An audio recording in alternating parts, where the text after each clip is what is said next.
বিশ্ব শান্তি প্রতিষ্ঠায় বাংলাদেশ গুরুত্বপূর্ণ ভূমিকা রাখছে বলে জানিয়েছেন সেনাপ্রধান জেনারেল ওয়াকারুজ্জামান। বৃহস্পতিবার সকালে আন্তর্জাতিক জাতিসংঘ শান্তিরক্ষী দিবস উপলক্ষে দেয়া এক বাণীতে তিনি এসব কথা বলেন। জাতিসংঘ শান্তিরক্ষা মিশনে অন্যতম প্রধান শান্তিরক্ষী প্রেরণকারী দেশ হিসেবে দিবসটি আমাদের কাছে বিশেষভাবে গুরুত্বপূর্ণ উল্লেখ করে সেনাপ্রধান বলেন, জাতিসংঘ শান্তিরক্ষা মিশনে শান্তিরক্ষীদের মহান আত্মত্যাগ ও অসামান্য অবদানের স্বীকৃতিস্বরূপ ২৯ মে বিশ্বব্যাপী আন্তর্জাতিক শান্তিরক্ষী দিবস উদযাপন হয়ে আসছে।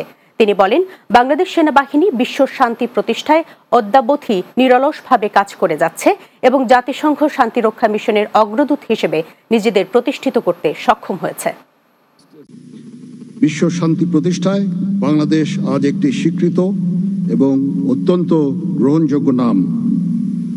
জাতিসংঘের আহ্বানে সাড়া দিয়ে বাংলাদেশ 1988 সাল থেকেই বিশ্ব শান্তি প্রতিষ্ঠায় সক্রিয়ভাবে অংশগ্রহণ করে আসছে।